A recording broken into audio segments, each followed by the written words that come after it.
Insurance എടുക്കുന്നതിനെ കുറിച്ച് ചിന്തിക്കുമ്പോൾ നമ്മുടെ മനസ്സിൽ ആദ്യം വരുന്ന പേരാണ് LIC.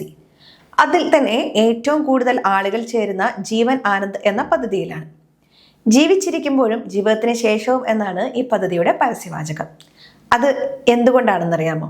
ഈ പ്ലാനിൽ നിങ്ങൾ പണമടച്ചു കഴിഞ്ഞാലും അല്ലെങ്കിൽ കാലാവധി പൂർത്തിയാക്കി നിശ്ചിത തുക കൈപ്പറ്റിയാലും നിങ്ങളുടെ പേരിൽ ഒരു ഇൻഷുറൻസ് പരിരക്ഷ മരണം വരെ നിലനിൽക്കും. അതായത് കാലാവധി കഴിയുമ്പോൾ നിങ്ങൾക്കൊരു വലിയ തുക കിട്ടും. അതിനുശേഷം എന്തെങ്കിലും കാരണവശാൽ മരണം സംഭവിച്ചാൽ വീട്ടുകാർക്ക് ഇൻഷുറൻസ് തുക വീണ്ടും ലഭിക്കും. ഇതാണ് ഈ പദ്ധതിയെ മറ്റുള്ളവയിൽ നിന്നും വ്യത്യസ്തമാക്കുന്നത്. ഈ പദ്ധതിയിൽ ചേരാൻ വേണ്ട കാര്യങ്ങൾ എന്തൊക്കെയാണെന്ന് നോക്കാം. 18 വയസ്സ് തികഞ്ഞ ആർക്കും ഈ പദ്ധതിയുടെ ഭാഗമാകാം. പരമാവധി 50 വയസ്സ് വരെയാണ് പ്രായപരിധി. ചുരുങ്ങിയത് 15 വർഷമെങ്കിലും നിങ്ങൾ പണമടയ്ക്കണം. പരമാവധി 35 വർഷം വരെ കാലാവധി തിരഞ്ഞെടുക്കാം. കുറഞ്ഞത് 1 ലക്ഷം രൂപയുടെ പോളിസിയെങ്കിലും എടുത്തിരിക്കണം. കൂടുതൽ എത്ര വേണമെങ്കിലും നിങ്ങളുടെ വരുമാനത്തിനനുസരിച്ച് തിരഞ്ഞെടുക്കാം.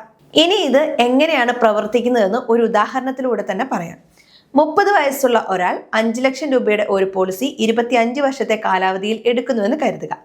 അദ്ദേഹം മാസം ഏകദേശം 2000 രൂപയ്ക്ക് അടുത്താകും പ്രീമിയം അടയ്ക്കുക. 25 വർഷം കഴിയുമ്പോൾ അദ്ദേഹത്തിന് ബോണസും മറ്റാനുകൂല്യങ്ങളും ചേർത്ത് ഏകദേശം 10 ലക്ഷം രൂപയോളം തിരികെ ലഭിക്കും. പണം കിട്ടിയല്ലോ എന്ന് കരുതി പോളിസി അവിടെ അവസാനിക്കില്ല. അദ്ദേഹത്തിന് 100 വയസ്സാകുന്നവരെ ആ 5 ലക്ഷം രൂപയുടെ ഇൻഷുറൻസ് പരിരക്ഷ അവിടെ നിലനിൽക്കും. ഇതിനിടയിൽ എപ്പോൾ മരണം സംഭവിച്ചാലും ആ 5 ലക്ഷം രൂപ കൂടി വീട്ടുകാർക്ക് ലഭിക്കും. ഈ പദ്ധതിയിൽ പണം അടയ്ക്കുന്നവർ ശ്രദ്ധിക്കേണ്ട ചില കാര്യങ്ങളുണ്ട്. പ്രീമിയം അടയ്ക്കാൻ വൈകിയാൽ ചെറിയ പിഴ വരാൻ സാധ്യതയുണ്ട്. അതിനാൽ കൃത്യസമയത്ത് പണം അടയ്ക്കാൻ ശ്രദ്ധിക്കണം. പോളിസി എടുത്ത് 2 വർഷം കഴിഞ്ഞാൽ നിങ്ങൾക്ക് ഇതിന്മേൽ വായ്പ എടുക്കാനുള്ള സൗകര്യവുമുണ്ട്. അടിയന്തരമായി പണം ആവശ്യമായി വന്നാൽ പോളിസി ഈടുവെച്ച് വായ്പ എടുക്കുന്നത് ലാഭകരമാണ്. ഇൻകം ടാക്സ് ഇളവുകൾ ആഗ്രഹിക്കുന്നവർക്കും ഈ പദ്ധതി ഗുണകരമാണ്.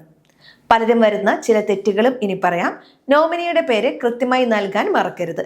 വിവാഹം കഴിഞ്ഞവരാണെങ്കിൽ ഭാര്യയുടെയോ മക്കളുടെയോ പേര് ചേർക്കാൻ പ്രത്യേകം ശ്രദ്ധിക്കണം.